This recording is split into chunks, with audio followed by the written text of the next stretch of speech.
ঠিক রাত 10টা খবর দিন ভরের শুরুতেই যে খবরের দিকে নজর রাখতেই হবে, ভোটের আগে গরম ভাঙর। শনিবার রাতে পোলেরহাট, রবিবার সকালে শানপুকুর। আইএসএফ তৃণমূল সংঘর্ষে তুলকালাম পরিস্থিতি। ভোটের আগে গরম ভাঙর।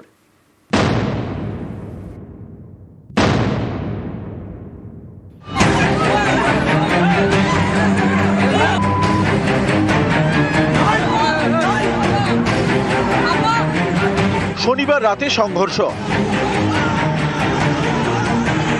রবিবার সকালেও তুলকালাম। আইএসএফ তৃণমূলের ঝামেলায় ভোটের আগে গরম দক্ষিণ 24 পরগনার ভাঙড়।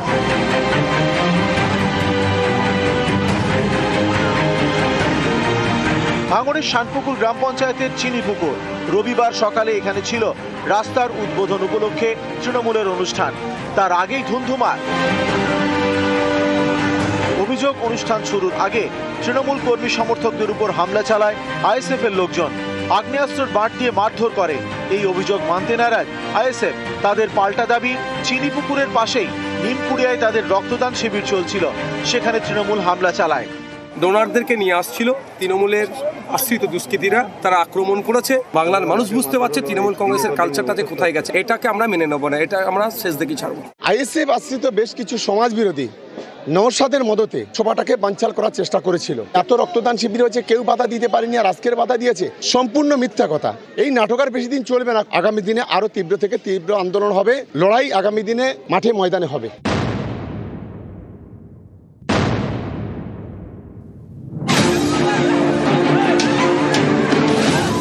ভাঙড়ের শানপুকুর থেকে প্রায় 10 কিলোমিটার দূরে পোলেরহাট 1 নম্বর গ্রাম পঞ্চায়েত। শনিবার রাতে এখানকার কেসেরাইটে আইএসএফ এবং তৃণমূলের সংঘর্ষ বাধে। সামনেই বিধানসভা ভোট, তার আগে দেওয়াল দখল নিয়ে বিবাদ, তার জেরেই ঝামেলা। আইএসএফ এর পায়ের তলায় মাটি সরে যাচ্ছে বলে একটা সন্ত্রাস সৃষ্টি করে শান্ত ভাঙড়কে অশান্ত করার চেষ্টা করছে। নওশাদ সিদ্দিকী এবং আব্বাস সিদ্দিককে বলবো, এখনো সময় আছে ভাই, সতর্ক হয়ে যাও, না হলে তোমরা যে খেলায় নেমেছো আমাদেরকে বাধ্য করো না ওই খেলায় নামতে। আমরা কিন্তু চুরি পড়ে বসে নেই। শাক দিয়ে মাংস ঢাকা দেওয়ার চেষ্টা করছে যে দেয়াল লিখনের জন্য হয়েছে। দেয়াল লেখা নিয়ে এখানে কোনো ঘটনা নয়। তৃণমূলের দাদাগিরি, মস্তানি এর জন্য এই ঘটনা ঘটেছে। তারা সবসময় ভাবছে যে আমরা সরকারে আছি, আমরা মস্তানি করেই চালাবো, আমরা যা বলবো যা করবো তাই মেনে নেবে। এখন সাধারণ মানুষ ঐক্যবদ্ধ হচ্ছে, তারা এই অন্যায় আর মানবে না। গত কয়েকদিনে বারবার উত্তপ্ত হয়েছে ভাঙড়। 4 জানুয়ারি 2026 কাঠালিয়ায় আরাবুল ইসলামের ছেলের গাড়িতে হামলার অভিযোগ ওঠে। 2 জানুয়ারি 2026 বিবিরাইটে আইএসএফ এবং তৃণমূলের মধ্যে সংঘর্ষ বাধে। এতে গরম হয়ে ওঠে এলাকা। এরপর শনিবার রাতে এবং রবিবার সকালে গোলমাল। ভাঙড়ের এই দুই জায়গায় তৃণমূল আইএসএফ সংঘর্ষ। ভাঙড় থেকে কল্যাণ মণ্ডল, নিউজ 18 বাংলা।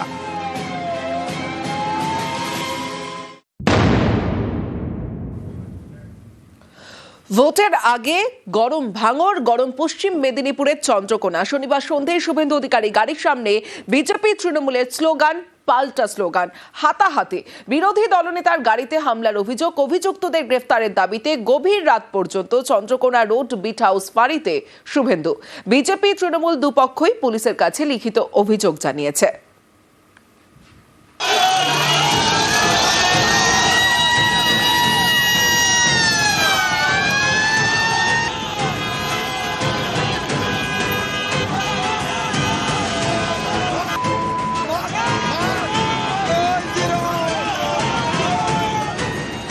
শনিবার তখন সন্ধে।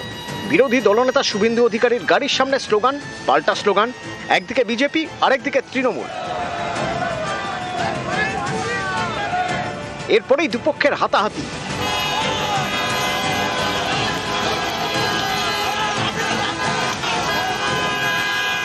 এভাবেই হাওয়া গরম হয়ে ওঠে। চৌমাথাটা পেরানোর পরেই ঝান্ডা নিয়ে 15 থেকে 20 চালু ধুমাধুম করে গাড়ির কাছে বোনাটে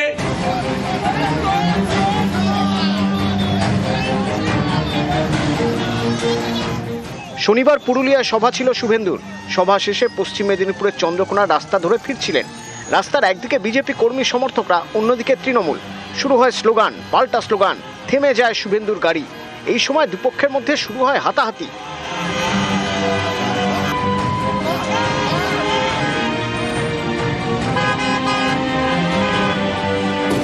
এই সময় গাড়ি ঘুরিয়ে চন্দ্রকোনা রোড বিট হাউস ফাঁড়িতে যান শুভেন্দু।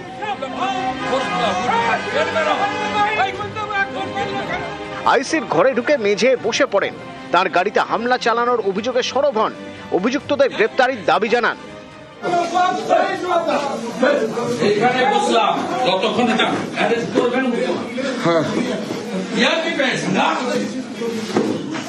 যতক্ষণ অ্যারেস্ট করবেন, তো ক্লিয়ার আগে অ্যারেস্ট করবেন। চৌমাথাটা পেরানোর পরেই ঝান্ডা নিয়ে 15 থেকে 20 চালু দুমাদুম করে গাড়ির কাছে বোনাটে কি করবেন? আইনগত কাজ করব। এখানকার পুলিশের ইনচার্জের সামনে বসে আছি, ইনারাই করিয়েছেন। আপনি কি মনে করছেন? না, কমপ্লেন দেব, ধরে আনতে হবে। আপনার পুলিশের সামনে হচ্ছে না, না ঠিক আছে, আপনার স্কোয়াড, আপনার পাইলট সবার সামনে হয়েছে। না না, কমপ্লেন তো দেব, কমপ্লেন তো দেব, কি করতে হয় আমি জানি।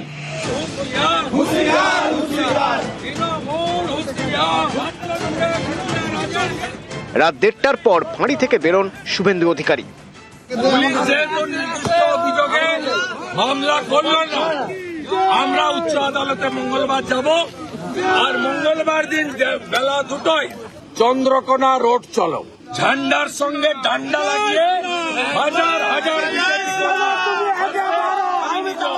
আমার যে জিডির রিসিপ্ট কপি নিয়েছি, হাইকোর্টে যাব।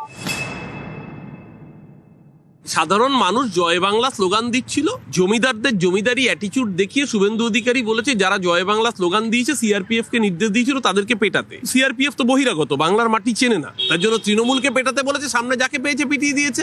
মাঝখান থেকে বেধড়ক মার খেলো বিজেপির মন্ডলের নেতা, যে নাকি আবার ওখানকার বিজেপির লোকই বলছে সম্ভাব্য প্রার্থী গৌতম কৌড়ি। মার খাওয়ার পরেও বলছে সিআরপিএফ মারেনি, তৃণমূল মেরেছে। আরে ভিডিওতে দেখা যাচ্ছে সিআরপিএফ লাথি মেরে ফেলে দিচ্ছে। এখন দিলীপ ঘোষ আবার ব্যাক করেছেন। স্বাভাবিকভাবে প্রতিযোগিতায় লিডার অফ অপোজিশন বোধহয় একটু পিছিয়ে পড়েছেন। গতকালকে রাতে থানায় গিয়ে সস্তার নাটক করেছেন।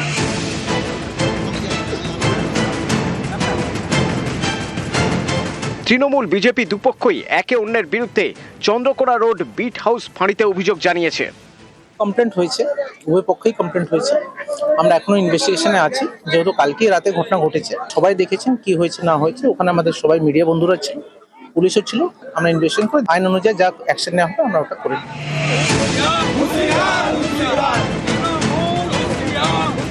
নিউজ 18 বাংলা।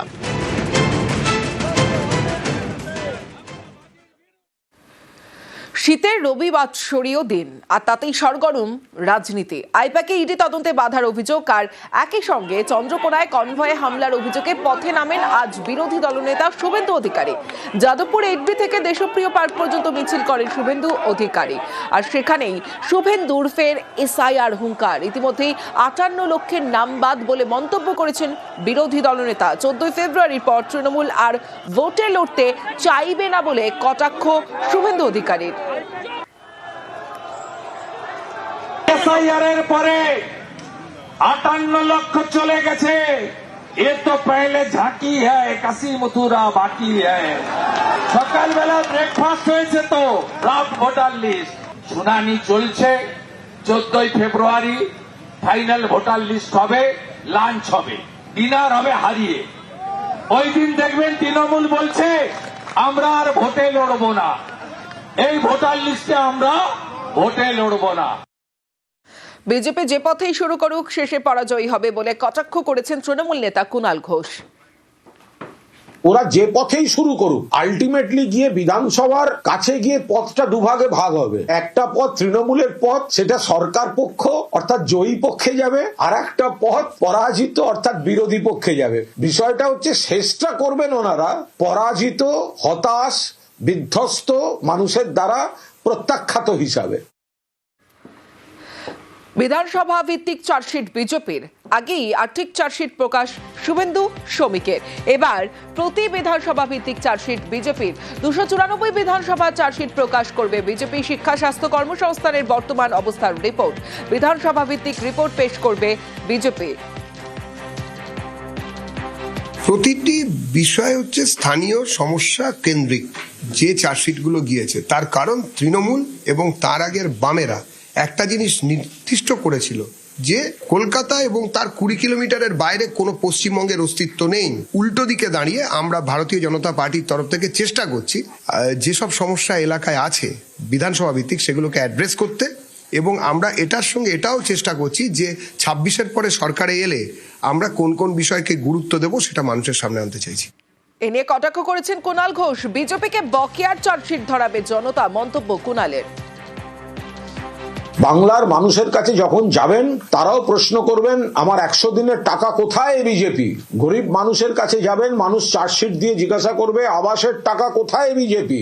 মধ্যবিত্তর কাছে যখন যাবেন তখন চার্জশিট দিয়ে সেই মধ্যবিত্তরা জিজ্ঞাসা করবেন একের পর এক জীবনদায়ী ওষুধের দাম কেন বাড়ছে। ভারতীয় জনতা পার্টি সমাজের প্রত্যেকটা অংশ থেকে বিজেপির বিরুদ্ধে মানুষের চার্জশিট প্রতিফলিত হবে আসন্ন বিধানসভা নির্বাচনে। বিরোধী দল স্বীকৃতি পাওয়ার জন্য যে কজন বিধায়ক দরকার, এবার বিজেপি সেটা পাওয়ার জায়গায় নেই। সরকারি গাছে নেতার কোপ। ঘাটালে সরকারি গাছে কোপ পঞ্চায়েত সমিতির বিজেপি সদস্যের বিরুদ্ধে অভিযোগ তিনি মানতে নারাজ।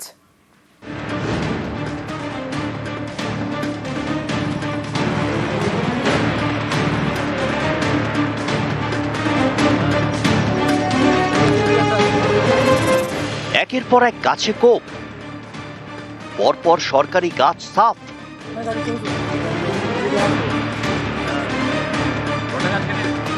পশ্চিম মেদিনীপুরে তৃণমূল পরিচালিত ঘাটাল পঞ্চায়েত সমিতি। এই পঞ্চায়েত সমিতিতে বিজেপির সদস্য 8, তার মধ্যে অন্যতম বিবেকানন্দ সিংহ রায়ের বিরুদ্ধে সরকারি গাছ কাটার অভিযোগ। একটি দুটি নয়, অভিযোগ ঘাটাল 1 নম্বর ব্লকের মনোহরপুরের শ্যামসুন্দর এলাকার প্রায় 15টি সরকারি গাছ কাটা হয়েছে। শুক্রবার রাতে এই গাছগুলি কেটে নিয়ে যাওয়া হচ্ছিল, তখনই ভ্যান আটকায় পুলিশ। এখানে গাছ কাটা চলছে, ওদেরকে জিজ্ঞেস করলাম গাছ কে কাটছে, তখন ওরা এখানে আমাদের যে বিজেপি বোর্ড পঞ্চায়েত সমিতির সদস্য বিবেকানন্দ সিংহ রায়ের নেতৃত্বে এখানে প্রায় 10 থেকে 15 খানা গাছ রাতের অন্ধকারে কেটে নিয়ে পালিয়ে যাচ্ছিল। আমরা এসে ধরি, আমার নজরে যখন আসলো তখন আমি এলাকার মানুষজনকে ডেকে নিয়ে আসি যে গাছ কেন এখান থেকে কেটে নিয়ে যাবে, আমার এলাকা থেকে গাছ কেটে নিয়ে যাচ্ছে, এ তো ফরেস্টের গাছ। ফরেস্ট এখানে চিন্তা ভাবনা করবে কোথায় গাছ কাটবে, কি করবে, এবং এর একটা সুষ্ঠু মীমাংসা। বিভিন্ন গাছের গোড়া দেখুন এলাকার মানুষরা কেটে নিয়ে চলে গেছে, ঠিক আছে, সেই গাছগুলো কাটা হয়েছে। আর ওই যেটা নিজামুদ্দিন গাছটা কেটেছিল কাঁচা গাছ, সেই গাছটা আমরা গাড়িতে লোড করেছি। প্রধান সাহেব আমাকে পারমিশন দিয়েছে, সেই মর্মে এখানে আমি গাছ তুলতে এসেছি, আমি গাছ কাটতে আসি। এখানকার পঞ্চায়েত মেম্বার অভিযোগ করেছে যে বিনা পারমিশনে গাছ কাটা হচ্ছে, সেই জন্যই গাছটা তারা তুলেছে। পশ্চিম মেদিনীপুর থেকে সুকান্ত চক্রবর্তী, নিউজ 18 বাংলা। আইপ্যাকে ইডি হানা স্বরাষ্ট্রমন্ত্রক নিয়ন্ত্রিত। আইপ্যাকে ইডি হানা নিয়ে বিস্ফোরক অভিযোগ করেছেন কুণাল ঘোষ। ইডি অভিযান স্বরাষ্ট্রমন্ত্রকের নির্দেশে নয় তো বলে প্রশ্ন তৃণমূল নেতার। হোয়াটসঅ্যাপ চ্যাটে স্ক্রিনশট পোস্ট করে দাবি কুণালের। দাদা সম্বোধন করে কাকে মেসেজ, প্রশ্ন কুণালের। মেসেজে ইডি সফরসূচি জানানো হয়েছে বলে দাবি করেছেন তিনি। কোনো এক নেতাকেই এই মেসেজ বলে দাবি কুণালের। আর পাল্টা বিজেপি বলছে সম্পূর্ণটাই ভিত্তিহীন অভিযোগ। একটি বার্তা বিনিময় ফোনে লিখিত একটি সূত্র মারফত হাতে এসেছে, সেটির সত্যতা যাচাই করা আমার পক্ষে সম্ভব হয়নি। একটা বৃহত্তর ষড়যন্ত্র তাতে প্রতিফলিত হয়। কেন্দ্রীয় স্বরাষ্ট্রমন্ত্রীর দপ্তর থেকে এই ইডিদের গতিবিধি, কে কখন আসবেন, কবে কখন মিটিং হবে জরুরি, এগুলো নিয়ন্ত্রণ করা হচ্ছে। এই গোটা বিষয়টা দাদা বলে সম্বোধন করে কোনো ব্যক্তিকে সেটা জানানো হচ্ছে। কোনো অফিসারকে জানালে দাদা শব্দটা লিখবেন না। দাদা শব্দটা সাধারণত কোনো রাজনৈতিক ব্যক্তির ক্ষেত্রেই কেউ প্রয়োগ করে থাকবেন। আশা করি তদন্তকারী যারা পুলিশ তদন্ত করছেন তারা গোটা বিষয়টি খতিয়ে দেখবেন। এ ধরনের কোনো কথা বলার আগে বুঝতে হবে এই জিনিস যিনি সামনে এনেছেন তার নাম কুণাল ঘোষ, যিনি কিনা সারদা কাণ্ডের সব থেকে বড় বেনিফিশিয়ারি। ওনারা তো কোর্টে গেছেন, ইডিও কোর্টে গেছে, ওখানে গিয়ে সব দেখাবেন ওনারা, ওখানে হবে বিষয় বিচারাধীন যখন। আর কুণালবাবু জানেন কুণালবাবু একটা চ্যাট দেখিয়ে বলছেন আজকে ওটা এআই হতে পারে, ডক্টর হতে পারে, উনিও তো দায়িত্ব নিচ্ছেন না। তাহলে যখন কুণালবাবুই কোনো দায়িত্ব নিচ্ছেন না, একটুকরো কাগজ দেখাচ্ছেন, সেখানে আর কি হবে? কুণালবাবু যা বলছেন তার সমস্ত বিষয়ে আমরা বিবৃতি দেবো, আমরা স্টেটমেন্ট দেবো, এরকম নন। উনি রবীন্দ্রনাথ, রজনীকান্ত, অতুল প্রসাদ, নজরুল কোনো কিছুই নন। সুতরাং ওনার এই বিষয়ে আমরা কোনো ভাবার্থ বা ভাব সম্প্রসারণে যাব না।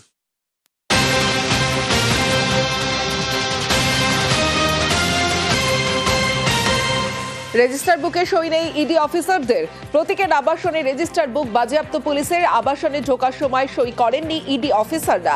ঘটনার সময় গেটে ছিলেন 2 নিরাপত্তারক্ষী। নিরাপত্তারক্ষীদের ফোন নিয়ে নেন ইডি অফিসাররা। আইন মেনেই তদন্ত হয়েছে দাবি ইডি। তল্লাশিতে গেলে রেজিস্টারে সই করা হয় না, মন্তব্য এনফোর্সমেন্ট ডিরেক্টরেটের।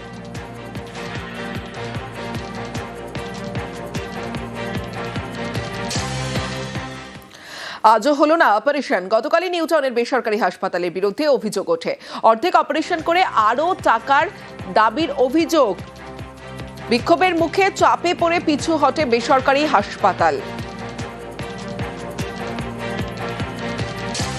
সে ওখানে বলেছিল যে আপনাদের এই সমস্যা আছে, জরানোর একটা সমস্যা আছে, এই ওভারি গেটে বাদ দিতে হবে, এই অপারেশনটা খরচা লাগবে টোটাল 60,000 টাকা প্যাকেজ দিয়েছিলেন। 8 তারিখে হাফ অপারেশন করার পরে ওনারা বলছেন যে এই অপারেশনটা করতে অনেক টাকা খরচা হবে, এখানে সম্ভব হবে না, আপনারা অন্য কোথায় ব্যবস্থা করুন। তা কোথায় ব্যবস্থা করব সেটা বলছে মেডিকেল কলেজ কিংবা পিজিতে আপনারা নিয়ে চলে যান। হাফ তো অপারেশন হয়ে গেছে, কাটাছেঁড়া তো হয়ে গেছে, সেই অপারেশনটা কি দায়বদ্ধ কেউ নেবে?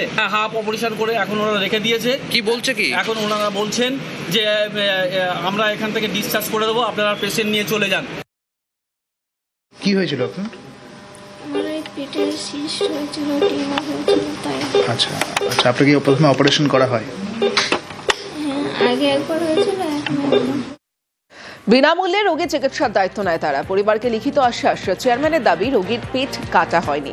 ডাক্তারি পরিভাষায় একে বলে এক্সপ্লোরেটরি ল্যাপারোটমি। অপারেশন এখনই হবে না বলেও জানান তিনি। ওটিতে থাকা স্ত্রীরোগ বিশেষজ্ঞের দিকে দায় ঠেলে হাসপাতাল কর্তৃপক্ষ দায় ঠেলে। আগামীকাল স্ত্রীরোগ বিশেষজ্ঞ পরিবারের সঙ্গে ফের বৈঠকে বসবেন চেয়ারম্যান। এই পেশেন্ট যাতে সুস্থ হয়ে ভালো হয়ে বাড়ি যায় তার দায়িত্ব আমরা নিলাম। সেক্ষেত্রে আমরা আর কোনো পেশেন্টের কাছে চার্জ নেব না। আমি পেশেন্টকে বলে দিয়েছি যে চার্জ তারা দিয়েছেন তারও আমি ওটি চার্জটা ফেরত দিয়ে দেবো। যেটুকু মেডিসিনের চার্জ লাগে বা ডে কেয়ারের যে বেড চার্জটা আছে আমরা শুধু সেইটুকুই নেব। এখন কোনো ওটি হবে না, আমরা এখন পেশেন্টকে কনজারভেটিভ ট্রিটমেন্টে রাখবো। আর এই পরামর্শটা আমাদের দুজন খুব অভিজ্ঞ গাইনোকোলজিস্ট যারা আসেন আমাদের এখানে, আমরা একটা সেকেন্ড ওপিনিয়নও নিয়েছি, তারা এই ওপিনিয়নটা দিয়েছেন যে ওনার পক্ষে এখন আবার একটা ইমিডিয়েট সার্জারি করা ওনার হেলথের পক্ষে খুবই রিস্কি। টয় ট্রেনেই জঙ্গল সাফারি প্রায় 5 বছরেরও বেশি সময় পর চালু হলো শিলিগুড়ি জাংশন এবং কার্শিয়াংয়ের গয়াবাড়ির মধ্যে সৌজন্যে দার্জিলিং হিমালয়ান রেল।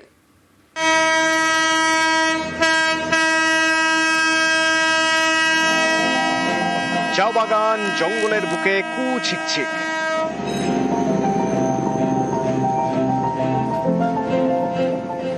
টয় ট্রেনে ফের শুরু হলো জঙ্গল সাফারি। প্রথম দিনেই জমজমাট।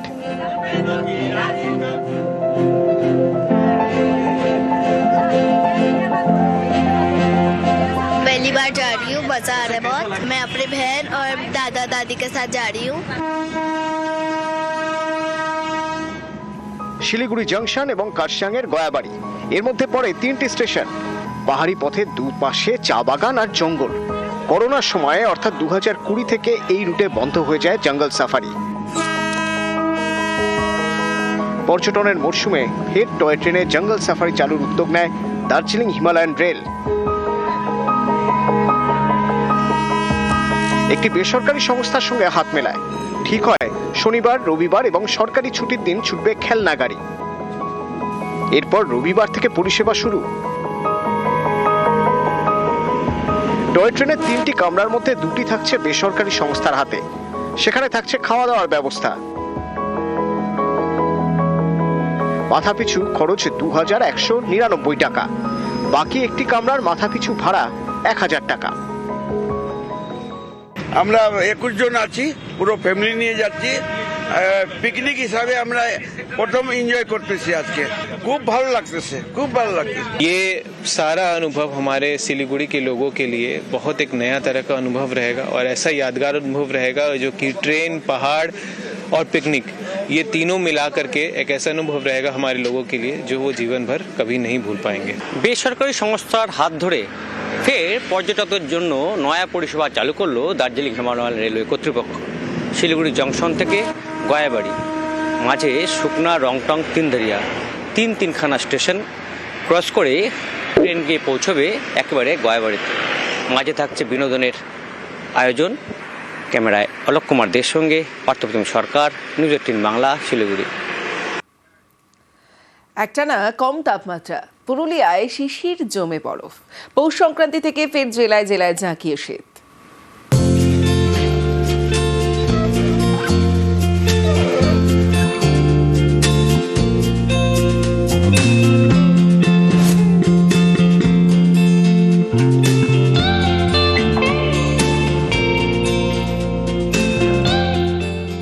শীতের সময় সাধারণত প্রায় লোক কাশ্মীর বাইরে চলে যায় এই বরফ দেখার জন্য।